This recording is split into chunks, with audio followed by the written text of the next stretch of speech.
So guys, magbigay lang po tayo ng reaction dito sa bagong post ni Captain Dado na ang title ay Withdrawal of Support. Bakit niya kaya ito nasabi mga kababayan? Magwi-withdraw na ba ang AFP? So ito panoorin natin mga kababayan kung bakit nasabi niyang withdrawal of support. Ito na panoorin natin mga kababayan. Ang ano ba yan? Tapos 100 billion yung tatay. Tapos meron pang 2 billion a month na koleksyon. Ayuda, kaya pala may ayuda siyang tinatanggap every month, 2 billion every month. Ang tindi, Grabe no? no? 2 Yan billion ang, naman. excuse me, matindi talaga. Kaingit kayo, At kriminal talaga itong mga to, eh. So, ang ating pamagat ay withdrawal of support. Ayan. Yung withdrawal of support ay sari-sari yung kusan ma-apply yan. No? Unahin natin kay Marcos. Marcos. As of, uy, sariwa, bagong-bago. Nagbabaga, mainit pa sa kalan. si si General Panadero nagbigay ng intel, tinatalakay ngayon sa US, sa Washington, no? Tinatalakay, basahin ko na lang para di ako magkamali. Ito yung report niya, oh. It started, no? A debate has started among Trump's policy advisors. No? Ito Inglesero to si si Commander Panadero. Nagluluto siya ng ng empanada. Nagluluto niya yung mga nag-uusap. Nadidinig niya yung usapan. A debate has started among Trump's policy advisors on the revelation of Senator Amy Marcos that her brother, Philippine President Bongbong Marcos, is a drug addict, and the reply of the latter, Amy Marcos, is not his sister. The issue is it in the best interest of the United States for a drug-addicted foreign president to get the U.S. involved in a war with a nuclear power like China when the U.S. no longer has control over that president who no longer knows what he is doing. Kung baka sa bangag, hindi alam kung ano nangyayari. Drug addict. Should the U.S. honor its commitment under the 1951 PH Mutual Defense Treaty to come to the aid of that president should the latter invoke it? Yung mga pinag-uusapan, yung mga tanong-tanong nila, yung mga critical questions nila. Ating bang i-honor ang RPUS Mutual Defense Treaty kung sakasakaling presidente na yan na wala tayong control kasi ang utak niyan drug addict? Will American public approve it? Pagka nagkaroon ng gera, aaprobahan ba ng mga Amerikano? Ito yung mga tanong dun sa White House. Will the U.S. Congress agree? Yan ang delikado. Kasi di ba pagka declare war, i-approve pa ng Kongreso. A case in point is Zelensky of Ukraine, known to be a drug addict. Kaya nga bumitaw na yung Amerika doon sa peace talks doon sa US kasi nag-drop sila ng Russia, yung kay Putin tsaka kay Trump na 28 point agenda on the peace talk, supposed to be peace treaty with Ukraine, pero nireject ni Zelensky. High kasi. Baka mangyari rin sa Pilipinas ito. Kung tatanungin daw si Commander Panadero, nag-uusap sa kusina yan, Pagka tatanungin daw siya, ito daw ang kanyang sasabihin. The PH-US Mutual Defense Treaty hinges on the assumption a PH president is sound of mind. So yung RPUS Mutual Defense Treaty ay nakaangkla sa assumption na yung presidente ng Pilipinas ay nasa matinong utak. Pagkabangag ay out of the question yun. It was not intended to cover a case of a drug-addicted president. No sane U.S. government, walang matinong U.S. na gobyerno would enter a war with a nuclear power, risking the lives of millions of Americans to save a foreign president who is no longer in control of his mental faculties. The American public and the U.S. Congress will not agree to it. Hindi talaga papayag. Mahirap yan. Given the present circumstances in the Philippines, the U.S. is not duty-bound to honor its mutual defense treaty obligations because a drug-addicted Philippine president is a threat both to the U.S. and Philippine nationals. Ay, Bongbong Marcos, sasabihin pa niya, Bongbong Marcos ordered the AFP Chief of Staff Romeo Browner Jr. to prepare for war with China and his soldiers hold the line for 30 days. Ito yung sinasabi ni General Browner. Nakikinig din sa balita to si Commander Panadero. On the assumption the U.S. will honor its Mutual Defense Treaty commitments be comply with the Mutual Defense Treaty within the 30-day period. It assumes the U.S. will go to war to save him. Its government, its people. Uy, tayo, damay tayo. It is a reflection of his mental instability from drug addiction wrought by hallucinations of invisibility. Ikipaggera nga bangag No Philippine president in his right mind would entertain a period of 30 days for the U.S. to react in his favor. It is not for a drug-addicted president to set a timetable for the U.S. O nga naman, with which, for the U.S. which is not even in the treaty itself and is just a figment of its hallucination. Does Bongbong Marcos consider himself a god whom the U.S. is bound to bow to on his say-so? All these are serious issues the U.S. policy advisors must address. Okay din si si Commander Panadero. si Commander Panadero. Ay nako, ano ba to? So tama naman yung point. So ang key takeaway doon, pinag-uusapan na ngayon sa US, mga policy advisors ni President Trump. Nagbabagang balita na sabihan tayo ni Commander Panadero, who is there, who has connects there, na hinihingi minsan yung advice niya. So, yun daw sasabihin niya advice. So, sa ngayon, nadidinig niya, ang alam niya, ang pinag-usapan ay ang tinatalakay ay tama ba na ang US ay magre-responde at magkikipaggera rin sa China kung kunyari ang Pilipinas nakipaggera sa China. Yun yung pinag-usapan. Ibig sabihin, ayaw ng US na makipaggera. Ayaw nila makipaggera. So, sakit, no? Kawawa tayo, pababayaan tayo.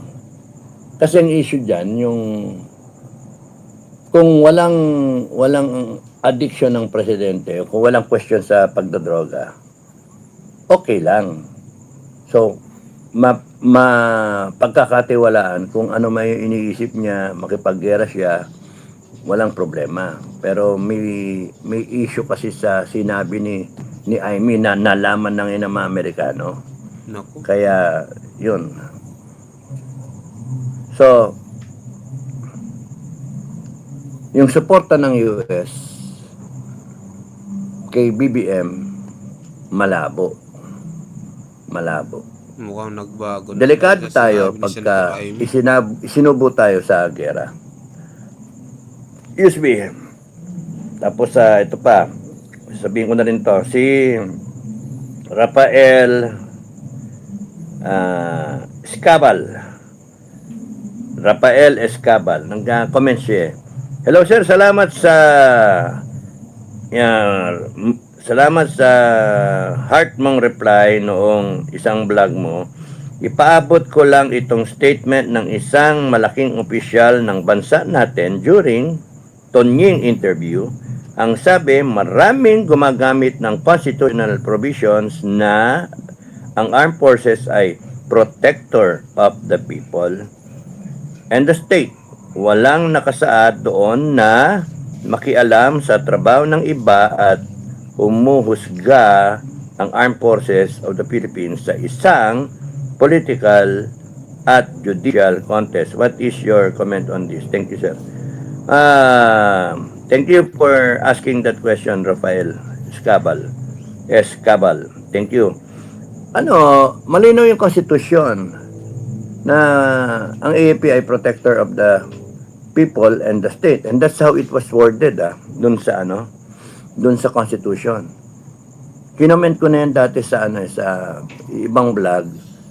That's how it was framed sa constitution. The armed forces is the protector of the people and the state.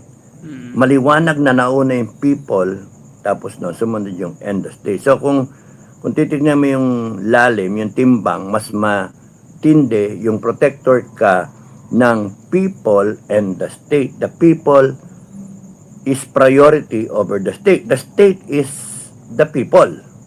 No? Yung government, no?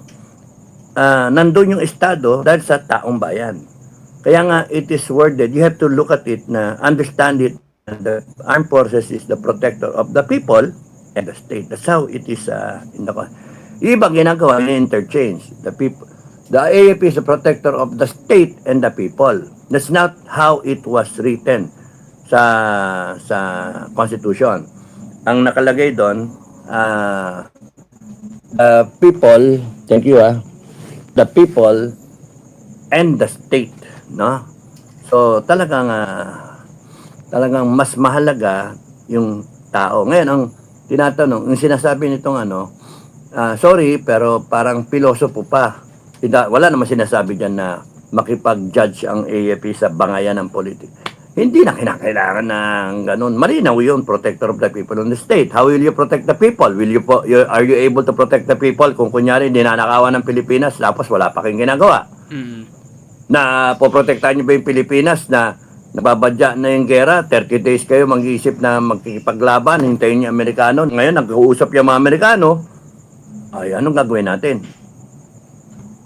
Ayusin natin yung policy natin. Kasi yung Mutual Defense Treaty na yan, hindi natin i-honor, lalo na kung ang sumabak sa gera ay isang presidenteng may topak, may bangag, may drug addict. So, nag-aano sila ngayon? Nag-uusap sila ngayon sa White House, mga policy makers.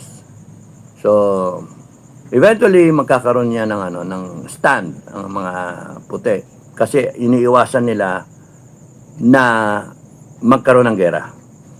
Inaayos nga nila yung Israel, inaayos nga nila yung Ukraine, tapos dito hahayaan ba nila na isang presidente na sinabi ng kapatid addicted sa cocaine, pababayaan nila na makipaggera? Hindi. Kaya ang mangyayari dyan, sa tingin ko, ako lang sa tingin ko, the reason why the CIA is scouting who will be the successor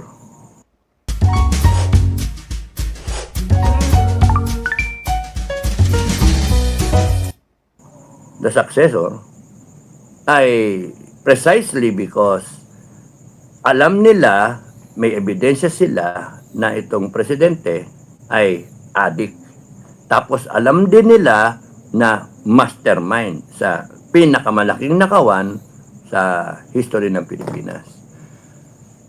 And gusto ko rin i-share sa inyo na ang umabot sa aking informasyon, iniisip din ng Amerikano yung constitutional line of succession. Yay! BP Sara!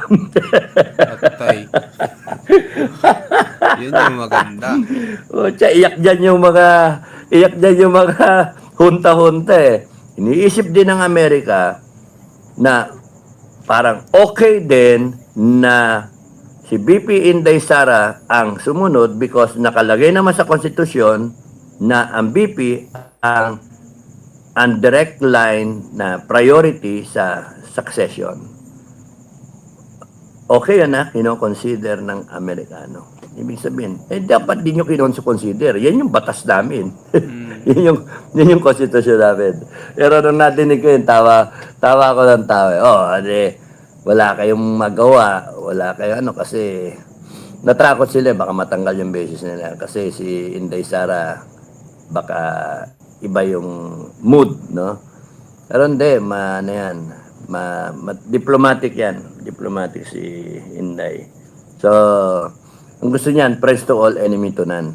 Continuity nung Duterte. Friends to all, enemy to none. Anyway, will US go to war with China? Magbigerahan kayo, magpatayan kayo, basta kami, neutral. Friends to all, enemy to none. Anong masama doon? Ayaw namin ng gera. Magbakbakan kayo, magpatayan kayo. Ang problem dyan is yung US bases. Nandito na. No?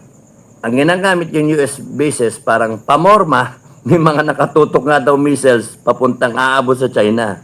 Yung mga Typhoon missiles. No? So, doon nagagalit ang China. Ay. So, yun yung unang level natin is yung naasagot ko na ba yung tanong?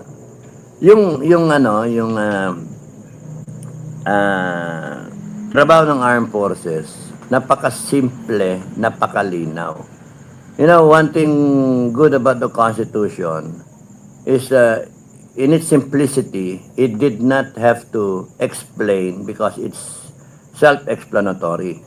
Pero yung mga ginagamit ngayon ng mga nagsasalita, bend the law, bend the Constitution. Sorry, pero yun yung dating nung comment, ay parang wala naman sinasabi dyan na mag-mediate ang armed forces sa dalawang nag-aaway na political family. No? Pero hindi yun yung issue na eh. Ang issue dito is the future of this country. The issue is yung peace between us and China, and the issue pa is having a president na drug addict according to the sister, and there are evidences that will come out. May USB pa nga si Amy at nagpe-petition na siya sa Supreme Court to act on yung sa Naku. sinasabi niya na Patay. may addicted yung presidente sa cocaine, and that's very dangerous. Kaya yung previous vlog ko, the president is the threat to national security.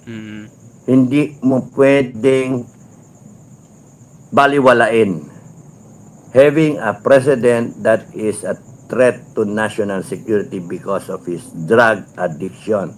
Hell, ang mga Amerikano ngayon nag-uusap. Yung ano yung policy direction nila tungkol sa mutual defense relationship ng Pilipinas, mutual defense treaty that we will defend each other.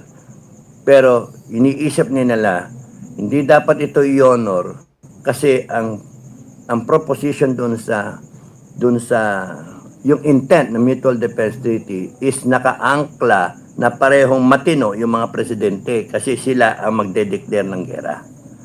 So, paano mo aasahan ngayon? Bakit mo i-honor ang isang usapan na knowing na yung presidente ng Pilipinas ay wala sa tamang pag-iisip dahil sa epekto ng droga?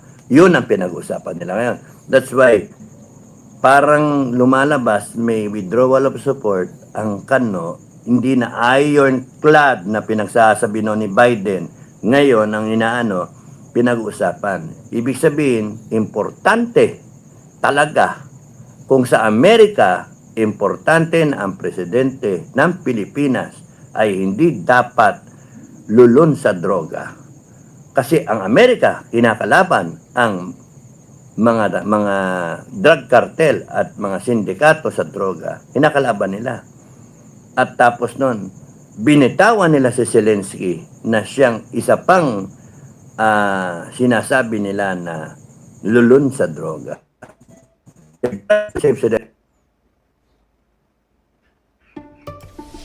There's a simple way. So ayun mga kababayan, ano pong masasabi nyo dito? So ibig sabihin nagpetisyon na pala si Senador Amy. Hindi niya siguro hindi natin alam kung ilalabas ni Senador Amy. May hawak na palang USB mga kababayan at pumunta na ng Supreme Court. Totoo kaya ito mga kababayan, itong sinasabi ni Captain Dado? So ayun mga kababayan, mag-comment kayo. At ang title niya pala ay withdrawal of support. Ang mag-withdraw pala is yung US, mga kababayan. Nako, pabor din sila sa succession no, na gagawin na kung sakali ay mapatalsik si BBM ay papalit si VP Sara Duterte.